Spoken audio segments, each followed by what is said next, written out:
Welcome, ladies and gentlemen. Welcome to the program. It's good to be with Chris L. Lesley again. We had him on quite a while ago for his book, Ohio 88 Counties of Giants, the ancestors that preceded us. And it's been a while since I talked to him, and I was watching this holiday season for any ministries or anything that was going to come out and try to go against the grain with it. Just seems like modern Christianity has somehow come up with the idea that Christmas is a pagan holiday, and that is absolutely a bald-faced lie. That's a bald-faced lie.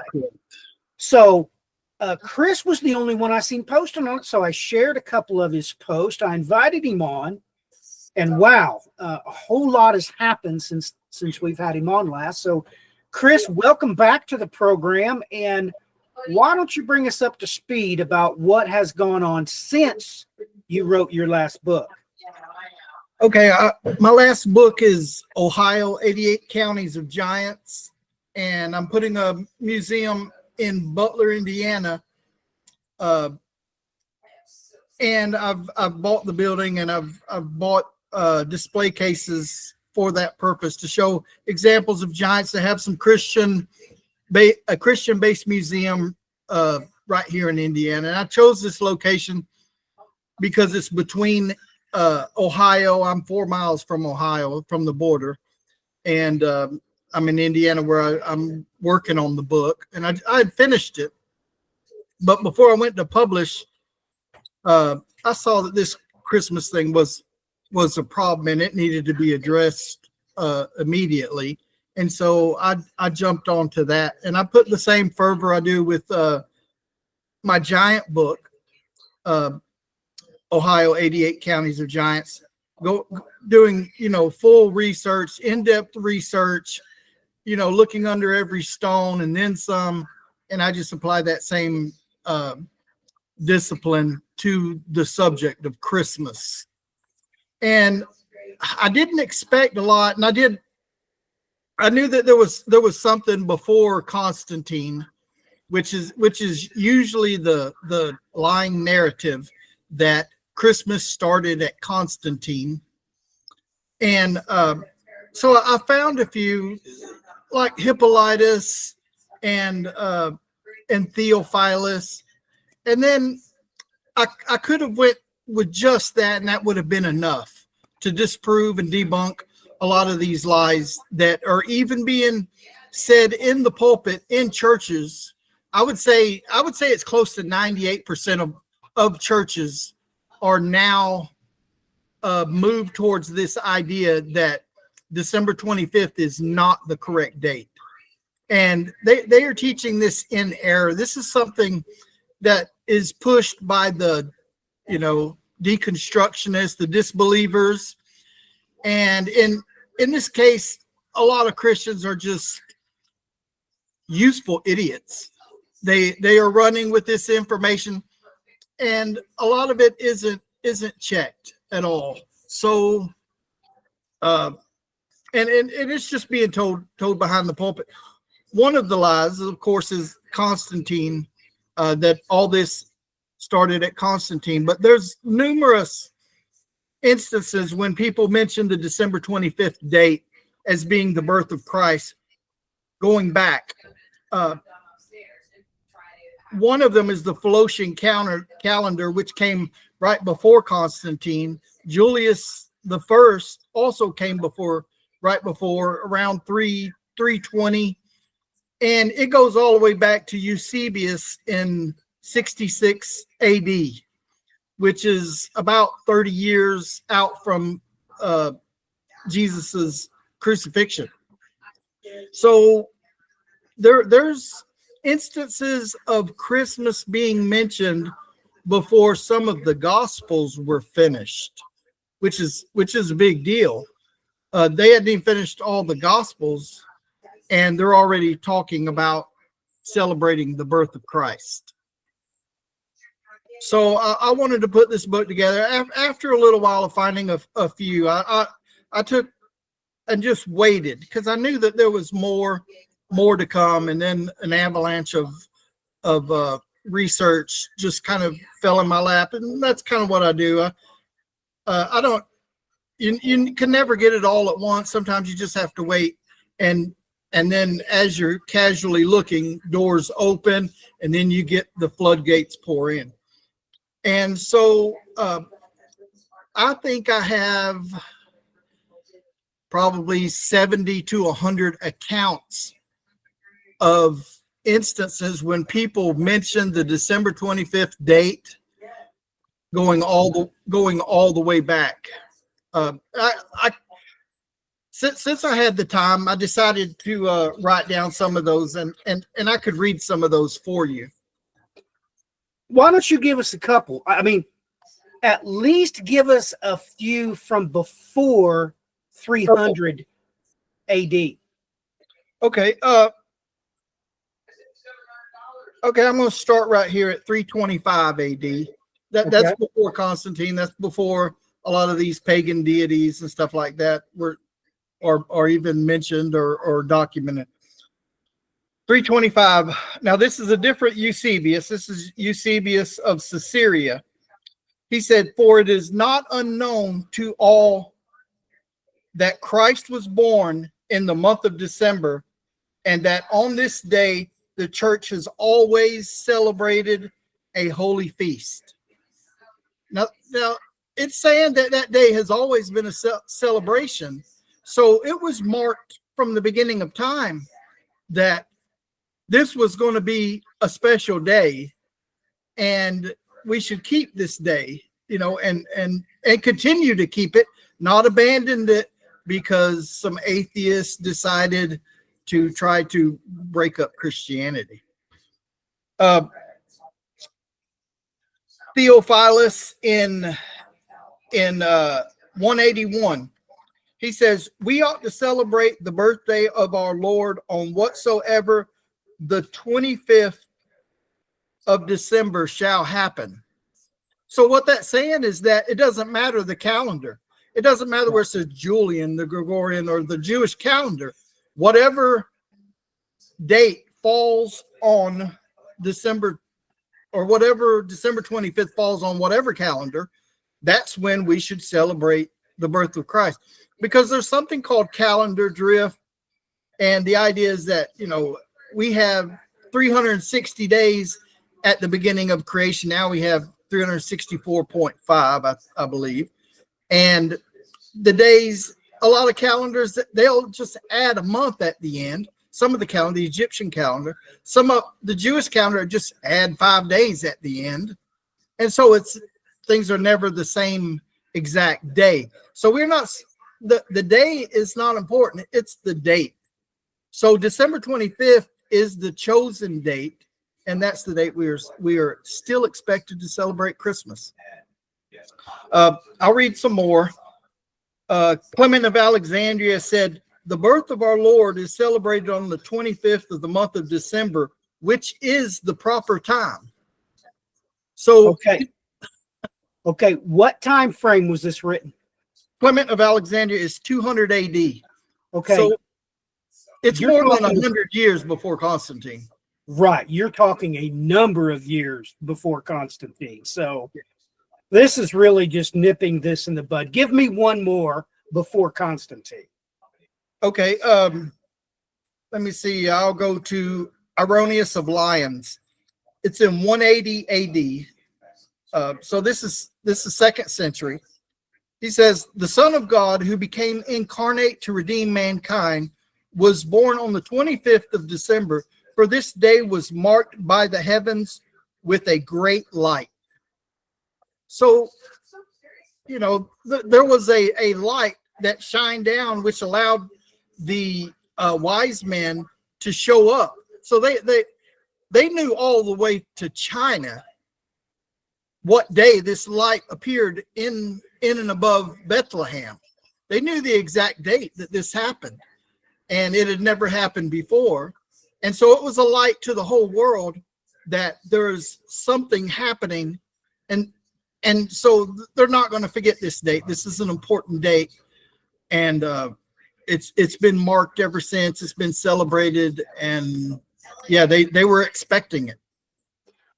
Well, the first counter argument you encounter with these people is they say that no, Christmas was just a whitewashing of other pagan deities being born, and that all kinds of deities were born on December 25th. Is that true?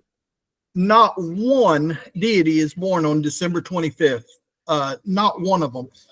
And a lot of this really started in 1997 when a German propaganda film named Zeitgeist was made, and it was a series, but they talked. One of the main things that they mentioned was Horus, and then a brilliant website came out, and it was called Horus Manure, and it just completely debunked the idea of Horus being born on December 25th.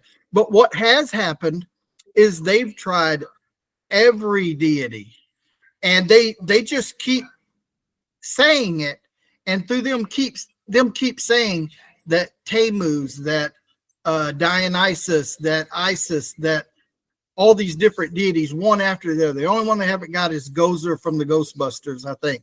But they say all these, and eventually it just wears you down, and you begin to believe it. So I'll go through some of those deities as well, and talk to you about when their birthdays actually were. Okay. See if okay, Horus. This started with a guy named Gerald Massey, and there's no evidence for Horus whatsoever. And this is where Zeitgeist got this is from someone named Gerald Massey. I think he was in the middle 1800s. Mithra was born from a rock. There's no date at all. Quetzalcoatl, nobody in the Middle East knew, but they still say that it was born on December 25th. As far as studies go, April 6th is the supposed date. Tammuz, there's no narrative at all, no date. Krishna in India is August the 30th, not December 25th. Mithra, December 16th, when it is mentioned. That's kind of a later date that they attach to it, though. The original documents don't have any date at all. Buddha, depends on what documentation you look at. May, June, and April, never December 25th. Hercules, no document. Attis of Phrygia, between June and September. Nimrod, somewhere between November 1st and 15th. Sol Invictus. Now, Sol Invictus, there's some confusion here because the birthday, because he's the sun god, his birthday is supposed to be the solstice, the winter solstice, the idea that the shortest day of the year, and it is now born and then grows to the, and gets bigger until throughout the year. But it's celebrated from the 20th to the 23rd, not the 25th. And people get this wrong all the time. The 23rd is the 20th to the 23rd is the date of the solstice. While some of these deities, they fall on the 23rd. But where that gets confusing is that there is a calendar. It's a Jewish calendar, and it's called Solus Invicti, and they take that as which means the invincible sun, but they take that as being the sun god, which is Sol Invictus, which means the unconquerable sun. So there's some difference, and there's some word plays, but the fact that Jesus is mentioned and it gives the date December 25th, and all the saints' birthdays are in there as well, a list of saints' birthdays. It's kind of like having a newspaper like the Tampa Sun, and then them mentioning the birth of Christ in it. So it doesn't have anything to do with the sun. It's just, I guess, just a bad name that the Catholics came up with. Saturn is one of the big ones. Everybody says, oh, well, Saturn, and this is preached straight from the pulpit. I hear it from almost every pastor, and this is just a flat out lie. They say that this has everything to do with Saturnalia, and they point to an image of Saturnalia, which has a Christmas tree. And they say that he was born on December 25th. And they never check it. They never do good research. They just go with whatever Google algorithms, Facebook algorithm, or Wikipedia. And then that's the theology. It's Wikipedia theology. And so they just take this and run with it. But Saturnalia is celebrated between December 17th to the 23rd, which is the end of the solstice. Most of these deities are said to be December 25th because people think December 25th is when the solstice is. So they said, okay, all these sun deities, just like Jesus, they're on the solstice too. No, 2 days later, there's the solstice. And you know, this is something that I just thought about, is that they try to connect all these sun deities to Jesus. And what does God do? He has Jesus born at midnight, in the darkest hour on December 24th at midnight, at the start of that day. So it's complete, like, has absolutely nothing to do with the sun. It's the opposite of the middle of the day. It's at midnight. It's at night. In fact, there's an alternative light source, this star above them. It's an alternative. It has nothing to do with the sun at all. So it's almost like a mockery of their sun god to be outside of the solstice, to be in pitch black, and to have another alternative light. Now, that's the first time I ever looked at it that way, but you're exactly right. That's kind of a slap in the face to anybody making the suggestion that Jesus is a sun deity. No, he's not. He's absolutely the opposite of that. But it makes you wonder, okay, then why the 25th? If God's doing something mechanically in the Bible, why would he want the 25th? You got any thoughts on that? Yeah. And it has to do with Matthew's party. And I believe Matthew's party has everything to do with celebrating Jesus's birthday. I believe that the tax collectors, they had a 1 week furlough right at the end of the year, in which what they did is they would celebrate for 1 week before they start the next tax season. Anybody who was before that week, they would go and finish their taxes. Whatever happened during that week, it would carry on into the year because they were less busy because they've had an entire year to do taxes. So what's amazing about this is that at the end of the year, if at the 31st at midnight, you can ask AI or Chat GTP or anything, go back 24 hours for 7 days. Where does that put me? It puts you December 24th at midnight. There's exactly 7 days, just like creation, at the end of the year. And so what I think it happened here is that that Matthew had a celebration and they were the last to do taxes. That's why the Pharisees were on to Jesus, because he's the last one. There's no one that can come after him because he's the last customer. Okay. So it's down to the second. It's down to the very second that no one can come after him. He's the last customer. He's the last taxpayer. The last taxpayer for the year.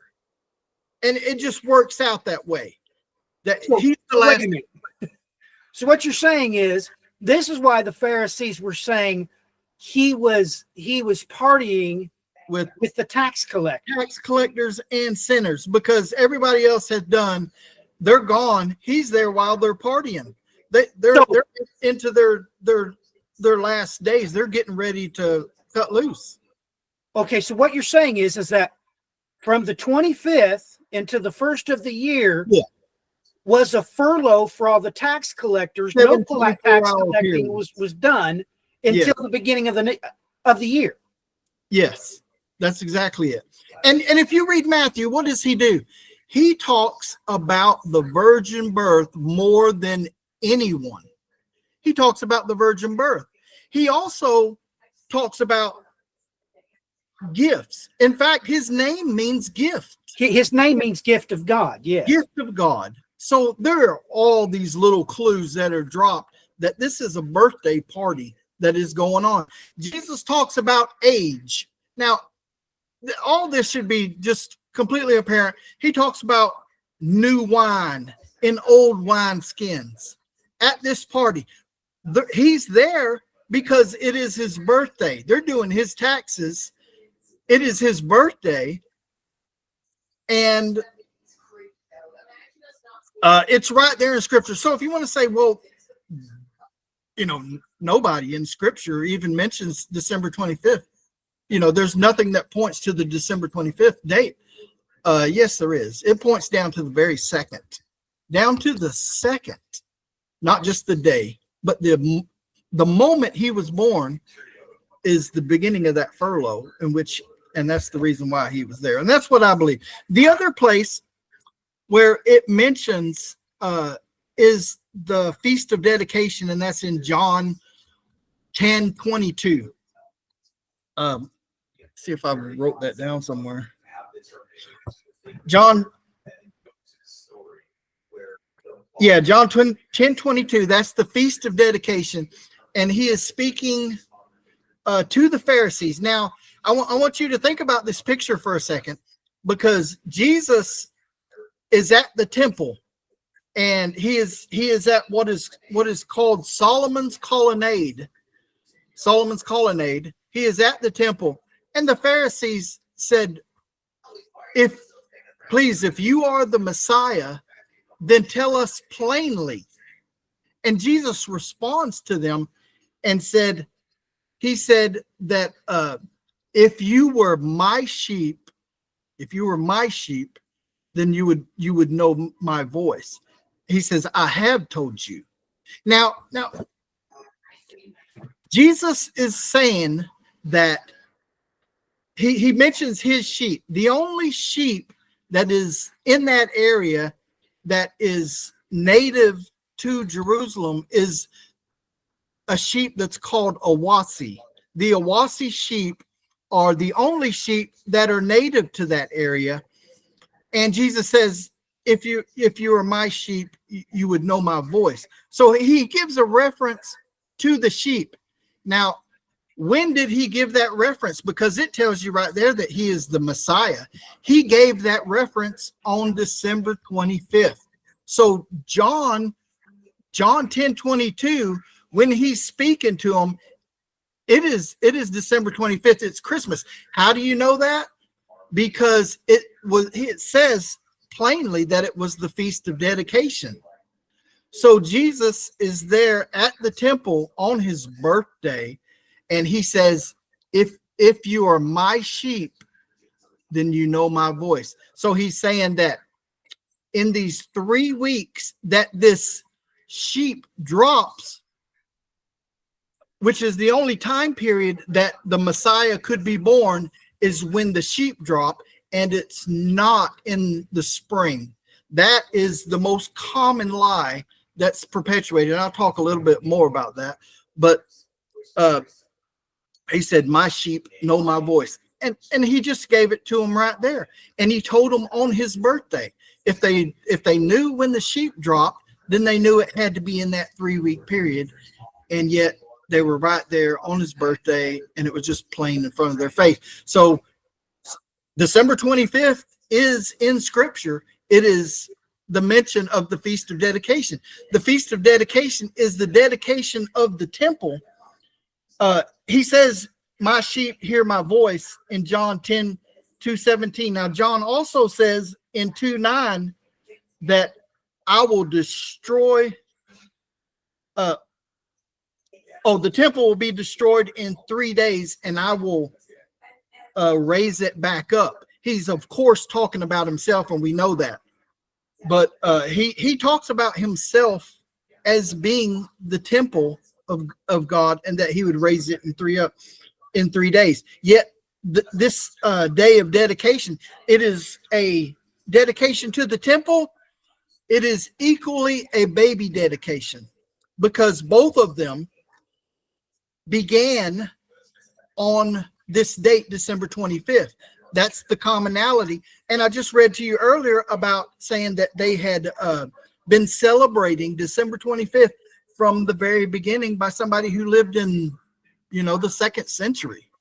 So those are the connections between the December 25th date and the Bible. It's right there in Scripture. Well, I've got to say this, Chris, that, I don't talk a lot about this, but I have talked about the Iwasi sheep many times, because Exodus chapter 29, verses 22 through 27, okay, and Leviticus chapter 7, verses 3 through 38, it must be talking about the Iwasi sheep, because it says the fat of the tail. You can only be referring to the fat-tailed Iwasi sheep. Yes, and that's their specific name too. So when people realize, put 2 and 2 together, no, we're not, and many people think that it's the so-called Joshua sheep that was raised in and around Bethlehem. No, it's not. Like I said, Exodus and Leviticus both say it was the fat-tailed, it was the Iwasi sheep. When you realize that, wait a minute, those drop in the 3 weeks we're talking about. 2 weeks in December and 1 in January. That gets people's attention. When you put all these little markers, all of a sudden what the Bible's saying makes complete sense as to why he said, my sheep hear my voice. Right. Literally saying he must have been born in that 3 week period. Yeah. So, and this is not hard information to find out. Now, I've always stated this, that it's okay if a sermon wants to base his sermon off of agriculture. I mean, if he's going to talk about wheat, he better figure out wheat, right? Right. Well, if all these pastors are going to talk about sheep, and they're just going to latch onto the Joshua sheep, they better do some research. They better know what they're talking about, because this is simply a matter of fact. The Bible is talking about the fat-tailed Iwasi sheep. It is. Yeah. It mentions them specifically. And, it is just this breed. So when Jesus says, my sheep hear my voice, they should have known what sheep that they were talking. It's the only one mentioned in Scripture. So now people, the majority of pastors and teachers and preachers, they will get up there and just without a hesitation, not missing a beat, all sheep are born in the spring. Now, this is pretty tough, because, preaching that from the pulpit, because that's a lie. That's just a straight up lie. And it comes from just not knowing, enough about the subject. But that's what's being pushed by the unbelievers. So it is the spirit of man that's being put out there, and they are grabbing hold of it. And one of the reasons is because Google algorithms, Facebook algorithms, they seem to work against Christianity in general. And it's the easy answer. And so a lot of pastors are, they're trying to hurry up. They're just trying to get done with their research. And so they pick up what's easy, and they're not doing in-depth research or humbling themselves enough to ask any questions to anybody, which that's one of the problems in Christianity as well. But it has grown immensely that people are not accepting Christianity because of what is being taught, online and behind the pulpit. And it is. It doesn't take a rocket scientist. You can just do an exegesis on these sheep in Exodus and Leviticus. It's not that hard to do. If that be the case, why aren't these pastors correcting their sermons? Why aren't they getting up on Sunday morning and say, you know what, I was wrong. I had this, unsubstantiated report about all sheep being born in spring, and correct it? Why aren't ministries correcting this error? It should be self-correcting. Part of the problem is no one's holding them accountable. A lot of pastors, they're hearing from God on a lot of stuff, and they are indeed, in fact, doing that. And I'd say the majority of the pastors they're good people. They're good, and they are called by God. But in this instance, they come against something that is not of God, and we'll just say that they're influenced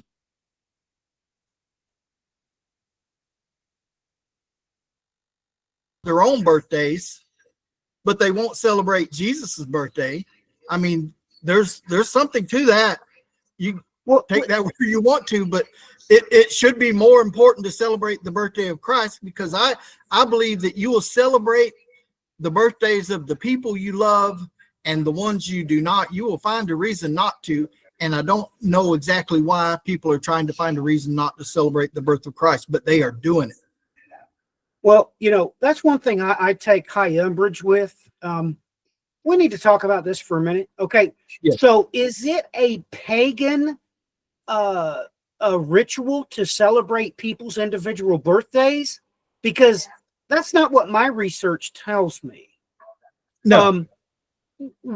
So what group, what demographic is known for celebrating people's birthdays?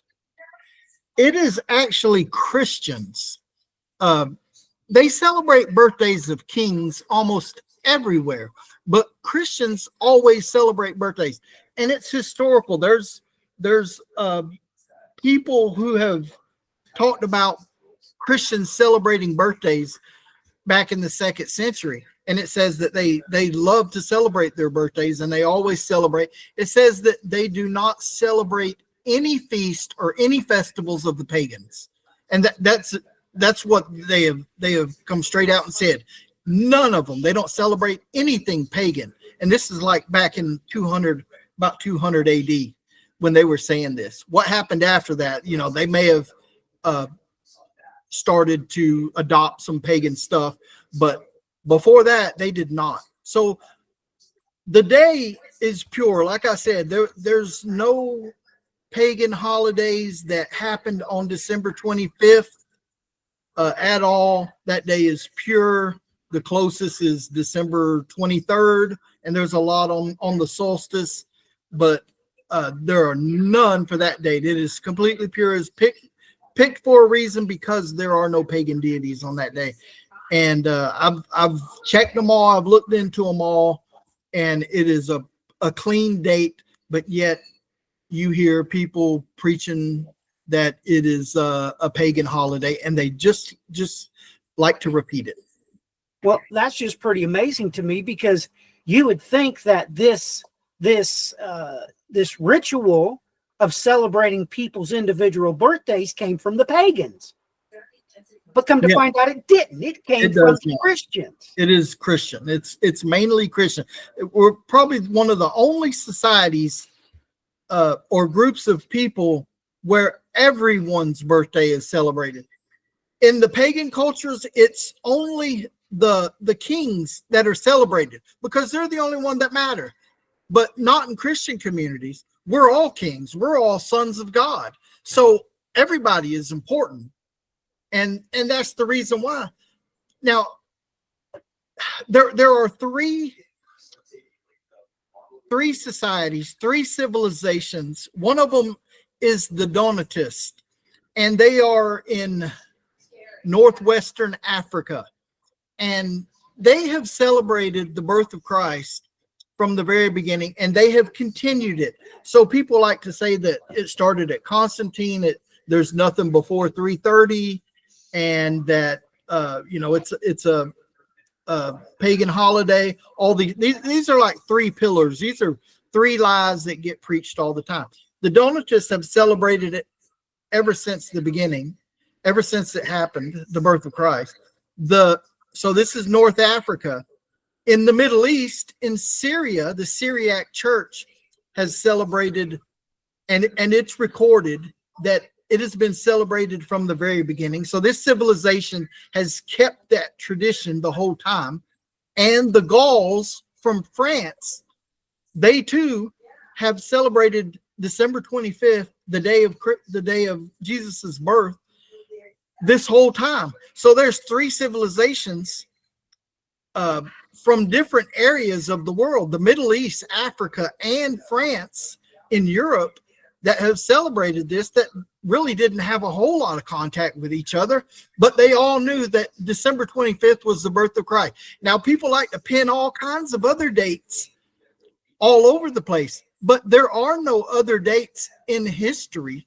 I mean, people just knew there's too many quotes for the December 25th, too many things that point to it. There may have been a few people who were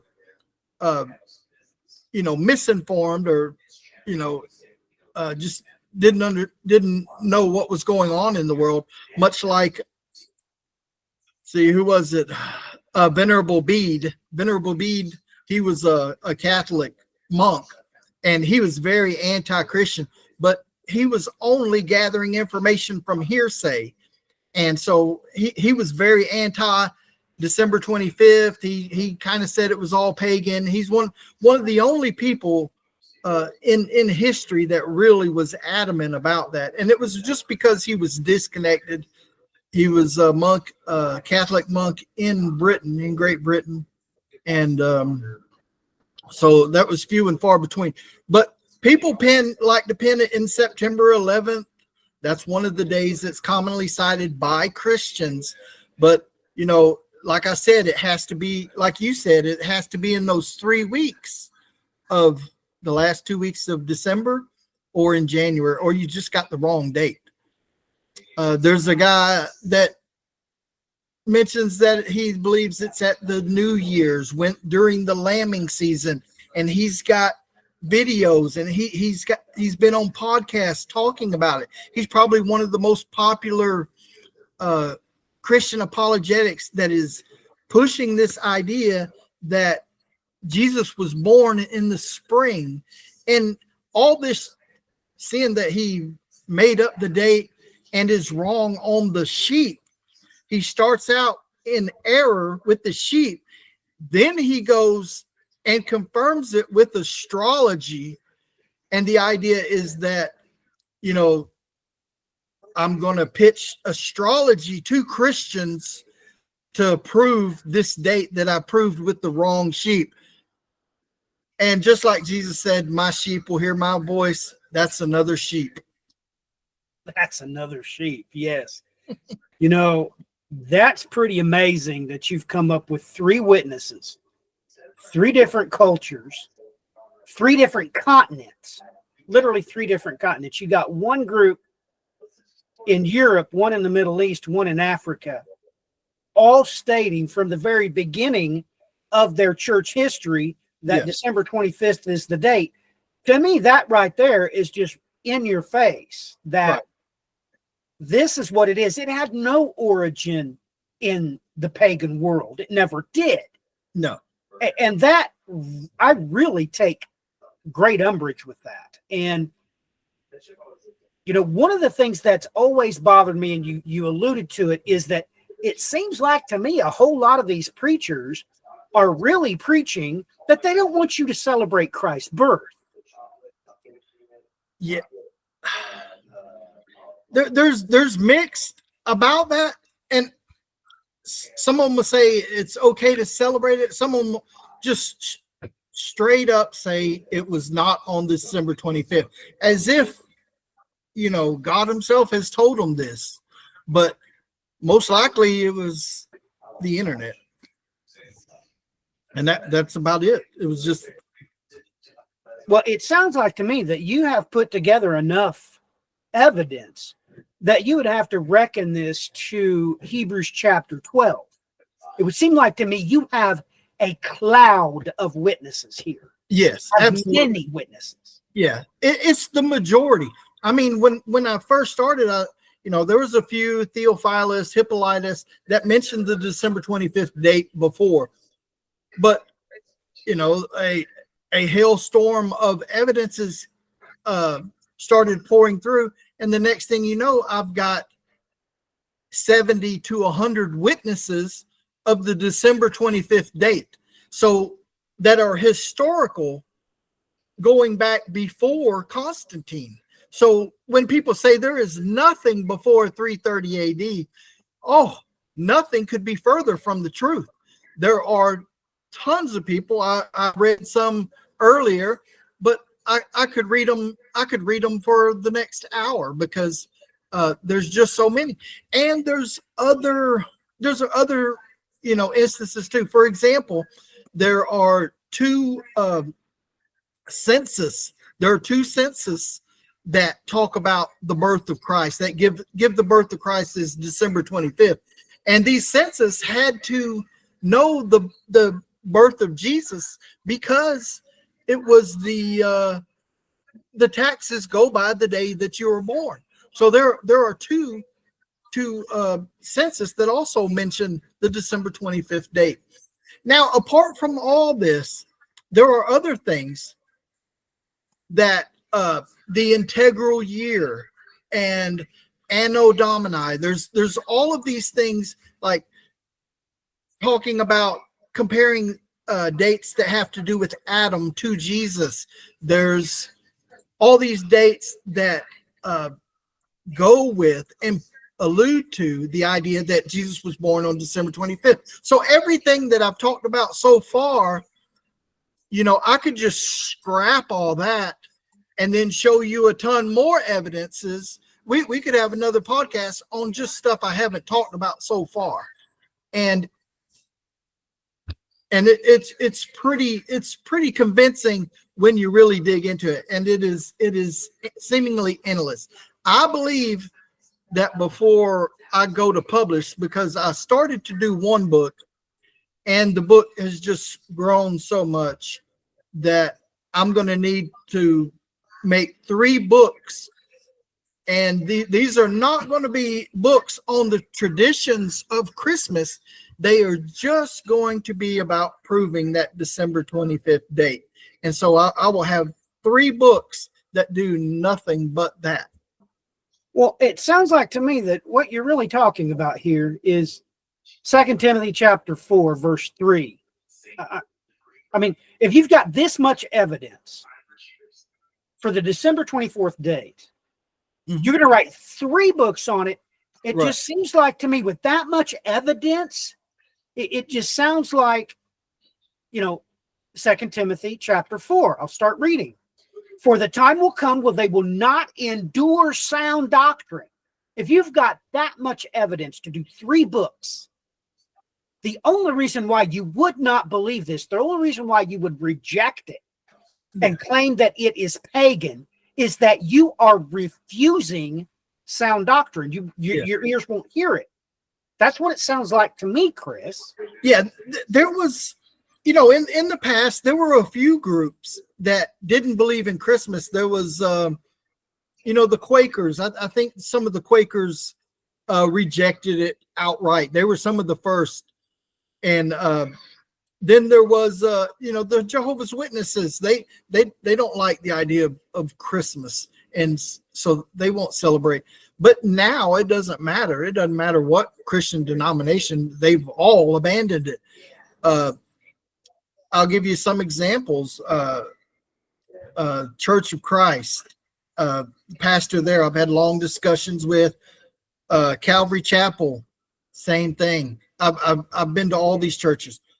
Trinity Baptist, same thing. Several charismatic churches, Same thing. Denomination doesn't divide people at all. You are either rejecting this or you're divided. And I keep running again. I do this every year. I go online and I have to fight tooth and nail the whole time because stuff is coming across my thread making these lying statements. And most of the time it's Christians. All the unbelievers are doing it too. But that should tell you something. Like my work in creation, when I'm speaking against evolution, there are sometimes creationists who have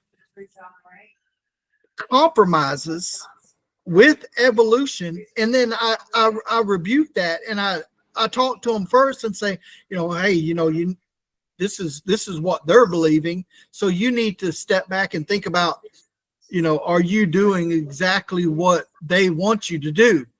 And it's the same here. These pastors and preachers and just teachers and just everyday Christians are picking stuff up by the enemy, picking up what the enemy is teaching, and they adopt it and they repeat it. So that just needs to change. They need to either dig in deeper or find somebody that is knowledgeable about the subject. Well, a lot of people don't know that you do a lot of work with creationism, but yeah, I found that out myself in this ministry, that a lot of people that profess to be Christians are rejecting the 7-day creation. They're rejecting the birth of Christ. I mean, holy cow. These things in the beginning were called heresies. Yeah. But why don't you describe that? Because this isn't your only game. You do a lot of creation stuff too. So where can people get a hold of your creation stuff? You can go to Greater Ancestors, my on Facebook. I have a Greater Ancestors page, and I post stuff on there all the time. I have greaterancestors.com, and most of my creation stuff is based on giants, not just the Nephilim. I rarely talk about the Nephilim. I actually talk about all the animals and all people being bigger, better, faster, stronger, smarter, and healthier in the past. So greaterancestors.com. I have another page called Absolute Genesis on Facebook, but you can also go for a lot of the message today. You can go to Chris L. Lesley on Facebook and just pull up my personal page, and I have a lot of stuff on there talking in detail about a lot of the things that we've talked about Christmas today. When you're attacking the 7-day cycle, and it just reminds me of the works of the devil. Okay, it reminds me of 1 John chapter 3. I don't want to get into it too much, but if you're attacking the 7-day creation, you're going after our very foundation. The next foundation after that would probably be the birth of Christ, and it just blows me away. Yeah, it is definitely being attacked, and there is a war going on it over this subject. And I believe we are well into the great falling away. These are things that have to happen before we truly fall away. Well, let me ask you this personally, Chris. Yeah. Where else would you start? Now, this may not take a rocket scientist degree, but the very first thing you would have to fall away from was that the Lord Jesus Christ came in the flesh. Right. So that's what you'd have to attack first. So if there's going to be a great falling away, you would have to look for signs. They would go after that event in Bethlehem where he was born. Right. So if it's being led, let's say if it's being led by the devil, and you wanted to attack the foundation of the Bible, you would attack Genesis. If you wanted to attack the foundation of Jesus Christ, you will go to his birth and you would attack it there. And so both of these are, it's no coincidence that both of these are under attack. It is intentional, and it is a good strategy to attack those first. And that's what's going on. This is very similar to the attacks on the 7-day creation and the foundations of creation and the foundations of Jesus Christ, his ministry. I don't see how that can be a coincidence. I mean, when did these attacks start? When did you first start noticing that people were saying that Christmas was pagan? Because don't even try it, Chris. I grew up in the church. I went to youth group. Don't even try it. Okay. When I graduated high school, no Christian would have attacked. No. Christmas. So when did this start, do you think? It's really disrespectful to our parents and to our grandparents. They've believed all this. They believed December 25th. When we were children, we believed it. We didn't question it. Nobody questioned it. It was an absolute. It was a kept tradition from the beginning. We've got older kept traditions. The 7 days of creation. There's no reason why every single person on the face of the earth has to have 7 days in their week. Why not 6? Why not 8? We have 7 days because that's been kept, marked 7 days ever since creation. Why do we have 360 degrees in a circle? It's because the revolution around the sun takes 360 days at the beginning. Now it's 365, which means we are moving further away from the sun. So it takes 5 extra days. So these are kept tradition from the beginning of time. But for myself, it wasn't until I got into college and I went to a liberal arts school. So I've seen the worst. I've seen the absolute worst. You can't get no worse than a liberal arts college when it comes to being anti-Christian. So I was there and I had to fight tooth and nail there. But it was in there that there were these classes called cultural beliefs and comparative religion classes that had picked up on a lot of this information from Zeitgeist, this German propaganda film. They had picked up on Hislop and a few other people who were preaching this kind of stuff, who never did any solid research. And today, a lot of their stuff is rejected, but those foundations were laid back then. And this is probably in the mid 90s, mid to late 90s when I remember. And here's the thing I'm ashamed of. I fell for it. And I was teaching the same thing, that these things, that Christmas wasn't true. So I understand from people's position how they get into it, but to stay in it, once you know it's a lie, you can't get behind that pulpit again and say, Constantine, started the December 25th. You can't say that after you've known the truth. Once you have the knowledge of the truth, you have to continue in the truth, because you can't plead ignorance then. And so are you suggesting that pastors get in the pulpit and correct what they've been preaching? Is that what you're alluding to? I think they should get in front and say that they were wrong and ask the church forgiveness and do whatever it's needed so that the people are not believing the lie. The whole purpose of them being there is to hear the truth of the gospel, the truth of creation, the truth of Jesus' birth, because it's important that Jesus is a historical figure that he was.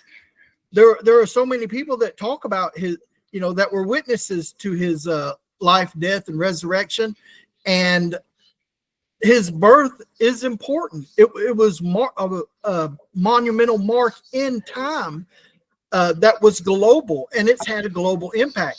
So we can't start questioning the foundations of the gospel, which is the virgin birth of Christ. But because the virgin birth, that's attacked too. But there's a lot of things about Jesus that is systematically attacked. And right now, there's so many Christians saying, well, we know that Jesus was not born on the 25th. And I see that so much by Christians, by everyone. And it just breaks my heart to hear them push this lie. And sometime you get to that point when you have to do something about it. Absolutely. And there's just no excuse. And it's all right to say that Constantine said that it was the 25th. Just know and understand this. He was only regurgitating what had been said for 300 years. Yeah. Yep. He was not the first.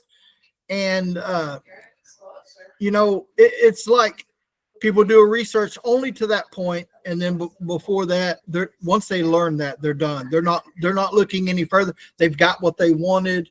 They heard it from other people, and they just cling to it. But yeah, it's time to let that go. And if you cling to it, you obviously have an agenda, Chris. Yeah. And a lot of these pastors and stuff, they have peers, and they are afraid to confront their peers, so they just go along to get along. Then they keep preaching it to their church, and then they're afraid. I'm not afraid. They can kill me and eat me. I'm going to preach the truth no matter what. I don't like lies. I'm still mad that I accepted lies. I'm mad at myself when I taught this nonsense and I didn't check into it. At the time, it was a lot more difficult. Now it's a whole lot easier. There wasn't even much of an internet back then. Google was just starting. It was a startup. So yes, it was. Back then it was a startup, but now all this information is easy to get a hold of. Yeah. You can get the PDF form of all this documentation. You can actually get the PDF form of it. So there's no excuse once you have realized what the truth is.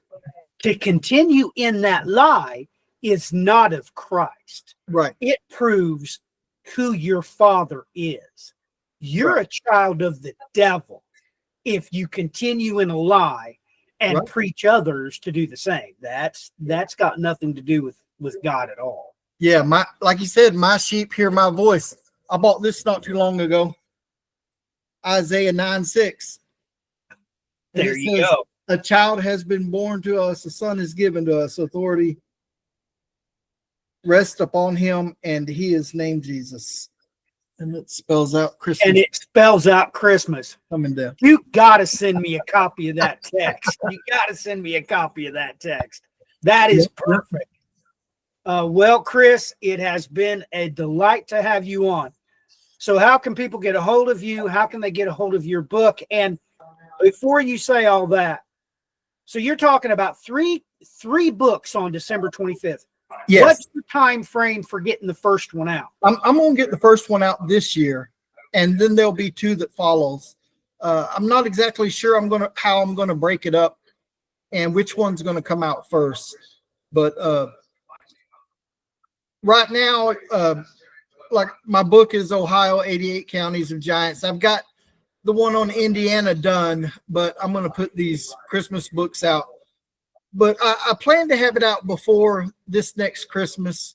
So I've got a year to do it. I'm going to push myself to do it somehow and just make sure that, because this is an important issue and it needs to be done. And hopefully people will buy it and study it and research it and not put it on the shelf and never read it and still go out there and repeat these same lies that are so frequent. Well, all I know is this. If you do accomplish in getting it published, and I can get a hold of it before Christmas next year, I assure you, I will get this resource out as Christmas presents. And that's a fact. Oh, good. Yeah. So I am excited to hear that your next book. Now, there's what, 92 counties in Indiana? In Indiana. And you have that book complete. It's completed. What I have to do is I have to go and edit and take some information out, just kind of modify it, and go through the editing process and work with the publisher. And that's all that's left on that. All the research is done, which is, 95% of the work. Wow. All right. Well, where can people get a hold of you at? What's the best way to get a hold of your stuff? You can contact me at my Facebook page, Chris L. Lesley. You can go to greaterancestors.com. My email, you look, I have my email, greaterancestors.com at yahoo.com. Yeah, just Facebook and greaterancestors.com mostly. All right. Well, Chris, it's been a pleasure to have you on. And thank you for edifying us today, because today we have been edified. Thank you so much. You're welcome, sir. All right, everybody. Till next time. God bless. Godspeed.